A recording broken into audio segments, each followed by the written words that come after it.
जिस प्रकार हमारा शरीर है, शरीर के अंग हैं, भीतरी अंग भी होते हैं, बाहरी अंग भी होते हैं, और दोनों अपने आप में महत्वपूर्ण होते हैं और दोनों को हम आदर देते हैं, क्योंकि दोनों भीतरी और बाहरी अंग से ही हमारा पूरा बॉडी चलता है, पूरा शरीर चलता है। आज मैं आपको ऐसे ही एक व्यक्ति के बारे में बताने जा रहा हूं जो मसीह की देह अर्थात कलीसिया का अंग है, लेकिन वो दिखाई उतना नहीं दिया और ना हम उसके बारे में आज चर्चा करते हैं। हमारा बाहरी अंग दिखाई देता है लेकिन भीतरी अंग दिखाई नहीं देता। उसी प्रकार वो व्यक्ति भीतरी अंग में कार्य किया और उसको हम ज्यादा जानते नहीं है, और ना बाइबल उसके बारे में ज्यादा बताती है, ना उसके बारे में चर्चा है। लेकिन आज की परिस्थिति में उस व्यक्ति के बारे में जानना जरूरी है। जो बाहरी अंग था जिसको हम जानते हैं वो पौलुस है। जो भीतरी अंग है जिसके विषय में हम ज्यादा नहीं जानते उसका नाम हनन्याह है। मैं आज हनन्याह के विषय में आपसे बात करना चाहता हूं, तो आप जरूर ध्यान से सुनिए। मेरे प्रियो, पौलुस के बारे में हम सब जानते हैं, क्योंकि पौलुस पहले सताने वाला था और बाद में यीशु मसीह का प्रचारक बन गया। हम इसलिए पौलुस के बारे में जानते हैं क्योंकि पौलुस ने 14 पत्रियों को लिखा। इसलिए पौलुस के बारे में जानते हैं क्योंकि उसने यीशु मसीह के 12 चेलों के बाद अगर ज्यादा कोई सेवकाई किया और जिसके बारे में बाइबल बताती है तो वो पौलुस है। इस कारण से हम उसको जानते हैं। पौलुस जगह जगह सुसमाचार का प्रचार किया और एक बड़ी क्रांति उस शताब्दी में लाया। इस कारण से हम पौलुस को जानते हैं, लेकिन हम हनन्याह को नहीं जानते हैं जिसने पौलुस के शुरुआती जीवन में अहम योगदान निभाया। हनन्याह के बारे में उतना नहीं जानते हैं जिसने पौलुस की शुरुआती प्रार्थना उसके लिए किया। पौलुस के लिए पहला संदेश मन फिराव के बाद हनन्याह ने दिया। पौलुस के लिए प्रार्थना, पहली प्रार्थना मन फिराव के बाद हनन्याह ने किया। पौलुस का बपतिस्मा हनन्याह ने दिया। पौलुस के लिए भविष्य में कैसी सेवकाई प्रभु उसको दे रहा है, पौलुस की किसने बताया? हनन्याह ने बताया। लेकिन आज हम हनन्याह के बारे में क्यों सीख रहे हैं? मैं आपको बताना चाह रहा हूं कि आज का जो परिस्थिति है, इस परिस्थिति में आज हनन्याह से हमको सीखने का जरूरत है। आज की परिस्थिति किसी से छिपी नहीं है। बहुत सारे अलग अलग परिस्थितियां हैं, लेकिन उन परिस्थितियों में से आज जो कलीसिया गुजर रही है, बहुत सारे जगह में सताव का सामना कर रही है, विरोध का सामना कर रही है। अलग अलग तरीके से अलग अलग लोगों के द्वारा हमको सताव का सामना करना पड़ रहा है। कई जगह में ज्यादा हो रहा है, कई जगह में कम हो रहा है, लेकिन इन दिनों में हम सताव को ज्यादा हम अपने न्यूज में देखते हैं, सुनते हैं। और ये कोई नया बात नहीं है, ये पुरानी बात है। जब से मसीह कलीसिया आरंभ हुई है तब से सताया जा रहा है, और उस सताव के बीच में प्रभु की सेवा भी बड़ी है, आत्माएं भी बड़ी है, बचाए भी गए हैं। तो आज इस सताव की परिस्थिति में आपको यीशु मसीह के बारे हनन्याह के बारे में आपको ध्यान देने का जरूरत है। हनन्याह जो पौलुस के लिए पहली प्रार्थना किया, उसके बारे में जानने का जरूरत है। आज जो मैं बात आपको बताना चाह रहा हूं, ये बाइबल में नहीं लिखा। हनन्याह की कहानी जरूर लिखी है, हनन्याह के बारे में जरूर लिखी है, लेकिन उसमें से जो संदेश मुझे मिला वो संदेश मैं आपको बताना चाहता हूं। वो संदेश, वो शिक्षा आपको देना चाहता हूं, ताकि आज की परिस्थिति में ऑफिस में आपको शायद सताया जा रहा होगा, गांव में आपको सताया जा रहा होगा, मोहल्ला में आपको सताया जा रहा होगा, आप जहां भी रहते हैं अन्य अन्य तरीके से, अलग अलग तरीके से आपको किसी ना किसी से सताव का सामना करना पड़ रहा होगा। अलग अलग तरीके से, कई शब्दों के द्वारा आपको ताना सुनना पड़ रहा होगा, कई आपको मार खाना पड़ रहा होगा, कई आपकी संपत्ति आपको छीना जा रहा होगा, कई लोगों को घर से निकाला जा रहा होगा। कई प्रकार के सताव का आप सामना कर रहे हैं। उसमें से कोई एक सताव शायद आपसे भी, आपके साथ भी हो रहा होगा। लोगों से आपको हेट मिल रहा होगा, लोग आपको घृणा कर रहे होंगे, नफरत कर रहे होंगे, आपकी नौकरियां जा रही होगी, कुछ ना कुछ आपको सता होगा, क्योंकि ये बाइबल में लिखा हुआ बात है। जितने लोग यीशु का नाम लेंगे वो सब सताए जाएंगे, जितने लोग भक्ति के साथ जीवन बिताने चाहेंगे वो सब सताए जाएंगे। ये सारी बातें लिखी है। और हनन्याह भी उसी सताव के मध्य में रहने वाला एक व्यक्ति है। ये सारी बातें हमको प्रेरितों के काम 9 अध्याय में मिलती है, जहां पे पौलुस का नाम भी हमको मिलता है। पौलुस का नाम 8 अध्याय के पहले वचन में हम शाऊल का नाम देखते हैं, जिसका नाम पौलुस है। और 9वें अध्याय में शाऊल का परिवर्तन को देखते हैं। शाऊल का परिवर्तन के विषय में 3 जगह में हम पढ़ते हैं प्रेरितों के काम में, 9 अध्याय में, 22 अध्याय में और 26वें अध्याय में। और तीनों जगह में शाऊल के परिवर्तन की बातों को हम देखते हैं। तो जब पहली शताब्दी में कलीसिया के ऊपर, स्तिफनुस के ऊपर जब सताव हुआ, उसकी हत्या हुई, उसके बाद से सताव बढ़ गया। और सताव बढ़ने के समय में बहुत सारे लोग कलीसिया को सता रहे थे, आम यहूदी भी सता रहे थे। और यहूदियों के अधिकारी लोग भी सता रहे थे, और यहूदियों के याजक, शास्त्री और फरीसी भी सता रहे थे, सदुकी लोग भी सता रहे थे, और उनके न्याय करने वाले सेनेट्रिन के अधिकारी भी सता रहे थे। और उतना ही नहीं, यहूदी लोग तो सब लोग सता ही रहे थे, रोमी लोग भी मसीह लोगों को सता रहे थे। यानी कि यहूदी और यूनानी दोनों किसी ना किसी रीति से मसीहों को या मसीह के लोगों को सता रहे थे। और उसी समय में एक व्यक्ति है जो उस सताव में शामिल था, जिसका नाम शाऊल है।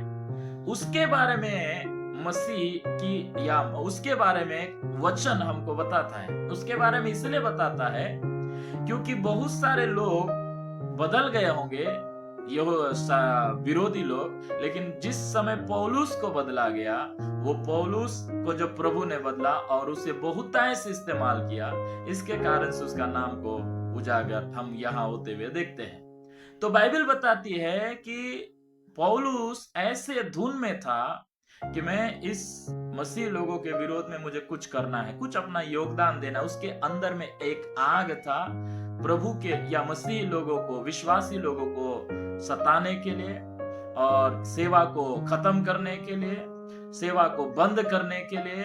उसके अंदर में एक आग था और उस आग में लोगों को मारता था, पीटता था, घसीटता था, आराधनालय के अंदर में जाके लोगों के साथ गलत व्यवहार करता था, सताता था। वो खुद कहता है कि बहुत सारे लोगों की उसने हत्या भी करवा दी। इतना क्रूर हो गया था, क्रूर हो गया था।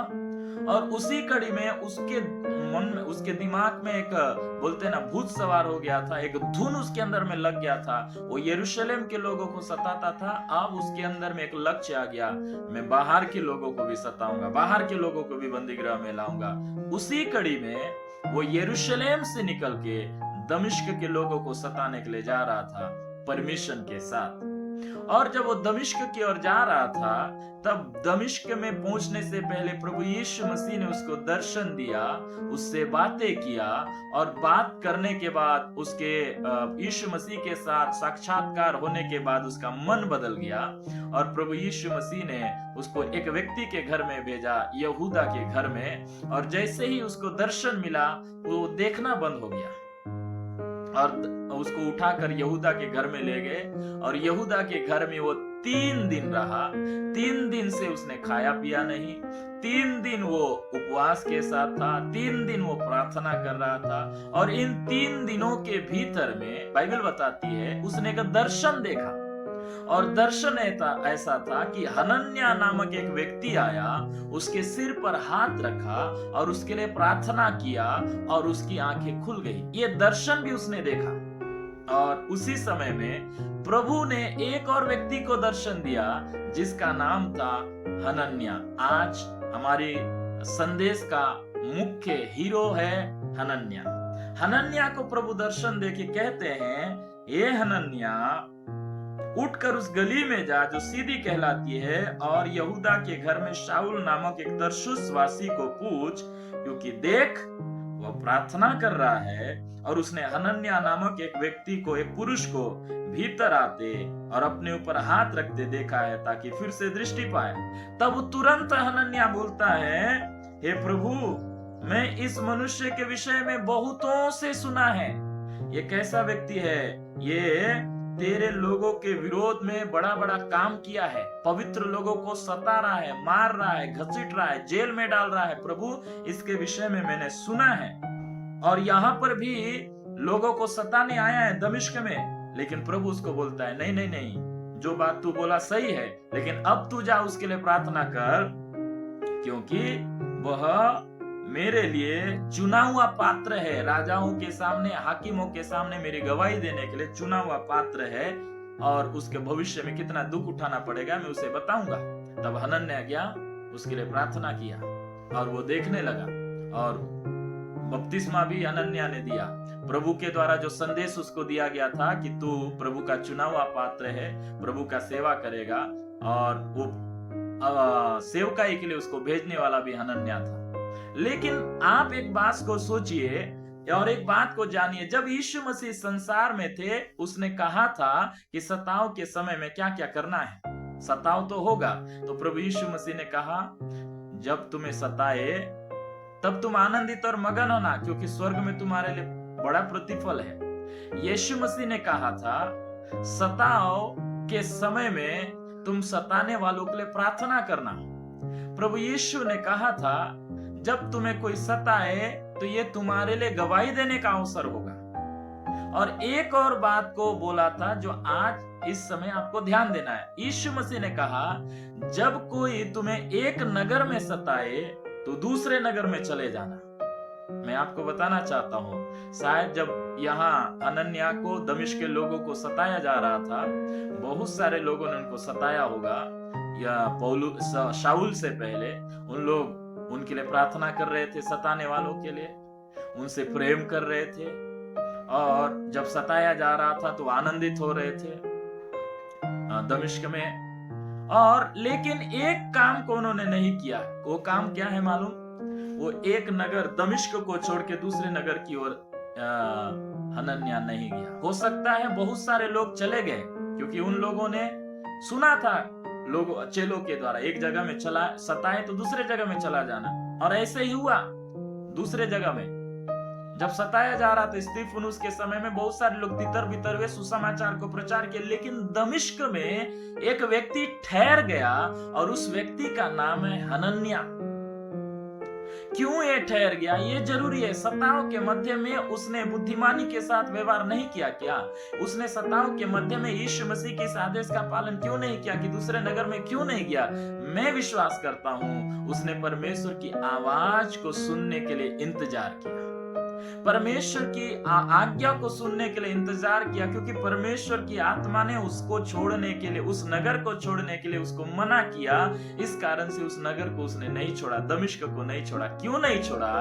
क्योंकि प्रभु ने एक दिन उसके लिए ठहराया है, जो विशेष दिन ठहराया है, जिस दिन वो पौलुस के लिए प्रार्थना किया, जिस दिन पौलुस के लिए संदेश सुनाया, जिस दिन पौलुस को बपतिस्मा दिया, जिस दिन पौलुस को सेवकाई के लिए भेजा, वो विशेष दिन को प्रभु ने हनन्याह के लिए ठहराया था। इसलिए मैं सोचता हूँ हनन्याह को यही संदेश मिला था, हनन्याह, बहुत सारे लोग आएंगे तुझको सताने के लिए, लेकिन तू दमिश्क में रहना। बहुत सारे लोग आ रहे हैं, मार रहे हैं, पीट रहे हैं, तुम्हारे साथ अत्याचार कर रहे हैं, लेकिन तुम दमिश्क में ठहरे रहना, क्योंकि मैंने तुम्हारे लिए एक विशेष दिन ठहराया है। वो तुम्हारे जिंदगी भर के दिनों से एक विशेष दिन होगा। दमिश्क में रहने के लिए प्रभु की आत्मा ने हनन्याह को इसलिए बोला था क्योंकि उसको एक विशेष यात्रा करना था। आज तक हनन्याह ने बहुत सारी यात्राएं की, सुसमाचार प्रचार किए, बहुत सारे लोगों को सुसमाचार सुनाया, लेकिन एक यात्रा जो दमिश्क के रहने वाले हनन्याह अपने घर से दमिश्क में ही उस सीदी नामक गली में जाने वाला था, वो एक छोटी सी यात्रा जो जिंदगी भर की बहुत सारी यात्राओं में से एक विशेष यात्रा था। वो यात्रा करवाने के लिए प्रभु ने दमिश्क में रहने के लिए, सत्ताओं के मध्य में दमिश्क में रहने के लिए उसको बोला था। प्रभु ने उसको दमिश्क में इसलिए रखा था हनन्याह को, क्योंकि दमिश्क में हनन्याह एक ऐसा विशेष काम करने वाला था जो आज तक बहुत विशेष काम किया, लेकिन एक विशेष काम है जो पौलुस के लिए वो करने वाला था। पौलुस को हनन्याह को प्रभु ने दमिश्क में इसलिए रखा था क्योंकि हनन्याह ने बहुत प्रार्थना में जीवन जिया, लेकिन एक विशेष प्रार्थना उसको पौलुस के लिए, जो उसको सताने वाला था, शाऊल के लिए उसको करना था। इसके लिए प्रभु ने उसको हनन्याह को दमिश्क में रोक के रखा था। हनन्याह को दमिश्क में प्रभु ने इसलिए रोक के रखा था, उसने बहुत सारे लोगों को संदेश दिया होगा, लेकिन एक विशेष संदेश देने के लिए प्रभु ने दमिश्क में हनन्याह को रोक रखा था, और वो संदेश उसे पौलुस को देना था। दमिश्क में हनन्याह को प्रभु ने इसलिए रोक के रखा था क्योंकि एक विशेष प्रार्थना शाऊल के लिए करना था। उसने बहुत सारे प्रार्थनाएं आज तक बहुत सारे विश्वासियों के लिए किया है, बहुत सारे बीमारों के लिए किया है, लेकिन प्रभु ने हनन्याह को इसलिए रोक के रखा। एक विशेष प्रार्थना हनन्याह को करना था, उसको उस समय मालूम नहीं था, लेकिन हमको मालूम है, इसलिए प्रभु ने दमिश्क में उसको रोक के रखा क्योंकि उसे पौलुस के लिए प्रार्थना करना था। और प्रभु ने हनन्याह को दमिश्क में इसलिए रखा था क्योंकि हनन्याह ने आज से पहले शायद हजारों लोगों को बपतिस्मा दिया होगा, लेकिन एक विशेष व्यक्ति को बपतिस्मा देने के लिए रोक के रखा था, और वो व्यक्ति था शाऊल। हनन्याह को प्रभु ने इसलिए आज तक उसे रोक के रखा था क्योंकि आज से पहले बहुत सारे लोगों को हनन्याह ने सेवकाई में इधर उधर भेजा होगा, गांवों में भेजा होगा, लोगों ने प्रचार किया होगा, लेकिन एक विशेष व्यक्ति को सेवकाई में भेजने के लिए प्रभु ने हनन्याह को दमिश्क में रोक के रखा था, सताओं के मध्य में, और वो विशेष व्यक्ति था शाऊल। शाऊल को सेवकाई में भेजने के लिए कोई व्यक्ति चाहिए था, और वो व्यक्ति को प्रभु ने, वो व्यक्ति था हनन्याह, जिसे प्रभु ने रोक के रखा था दमिश्क में।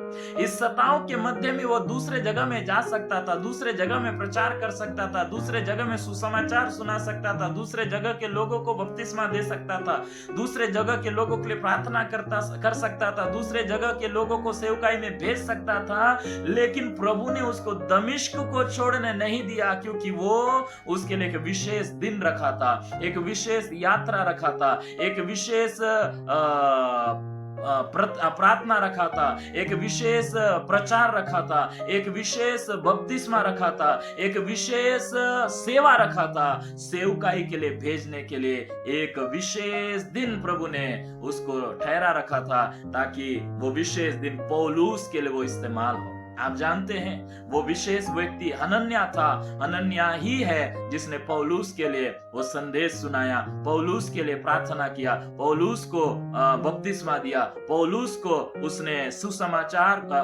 को सुसमाचार प्रचार के लिए भेजा, बताया कि प्रभु तुझसे क्या करवाना चाहता है। वो व्यक्ति हनन्याह था।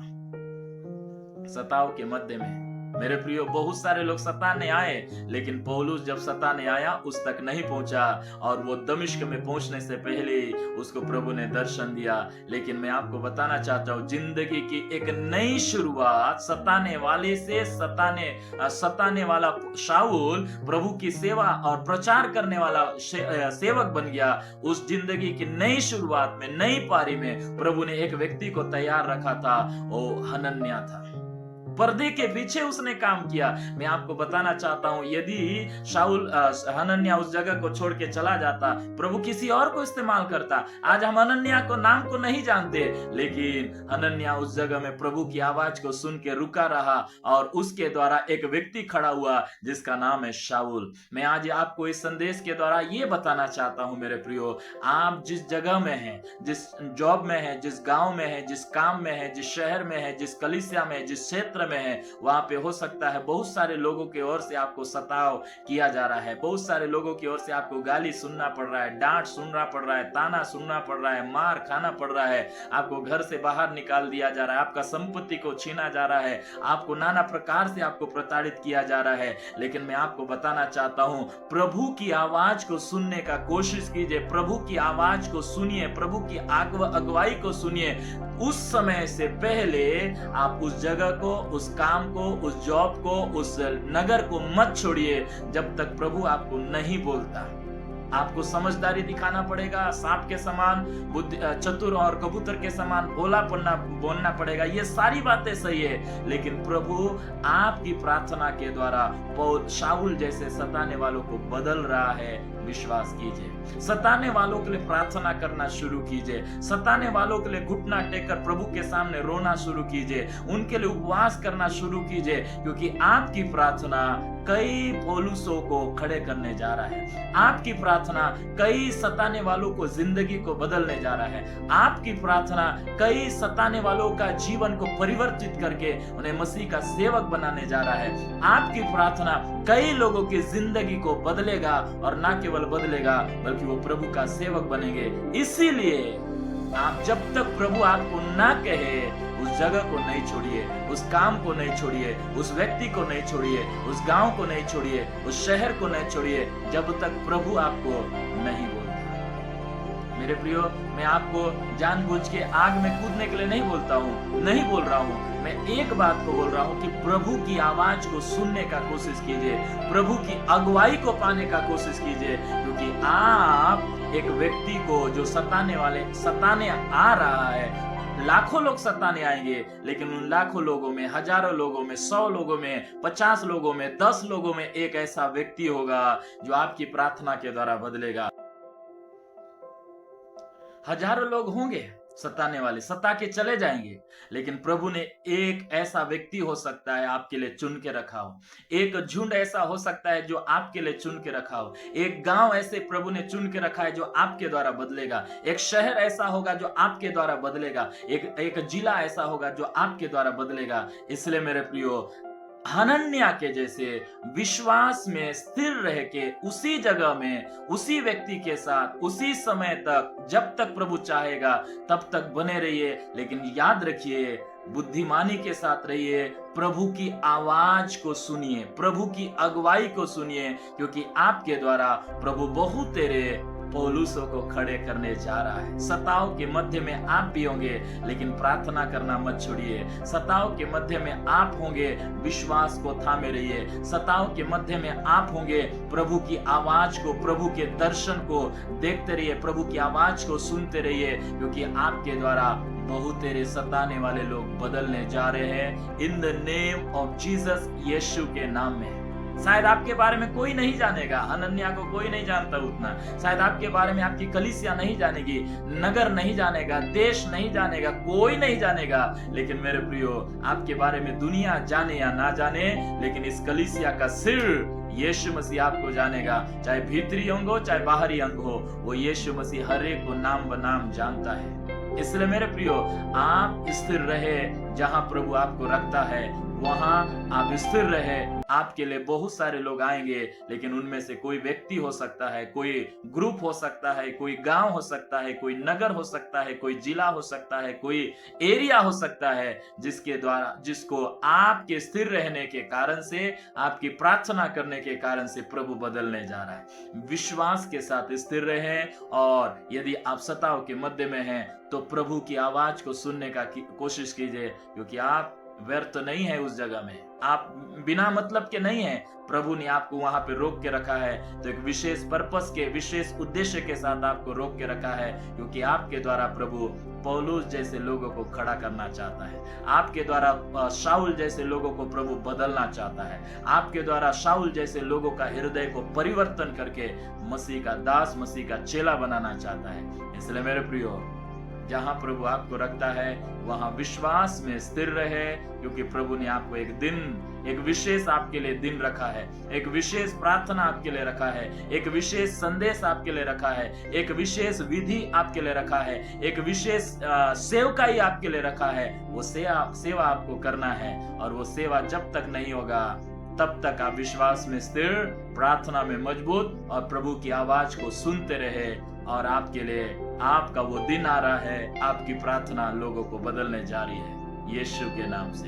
प्रभु आप सबों को आशीष दे। और इस वचन को, यदि आपको इस वचन के द्वारा प्रभु आपसे बात किया है तो जरूर इस वचन को शेयर करें, इस संदेश को शेयर करें और हमें अपने अनुभव को बताएं कि इस संदेश के द्वारा आपने क्या सीखा। हम सब आपके संदेशों का इंतजार करेंगे और आपके लिए हम जरूर प्रार्थना करेंगे। और आप भी प्रार्थना करें, क्योंकि आपको प्रभु ने जिस जगह में आपको रखा है एक विशेष उद्देश्य के साथ रखा है। यीशु के नाम में बहुत सारे लोग आपकी प्रार्थनाओं के द्वारा बदलने जा रहे हैं। प्रभु आप सबों को आशीष दे। सबों को जय मसीह। मिलते हैं एक नए संदेश के साथ। प्रभु आप सबों की सहायता।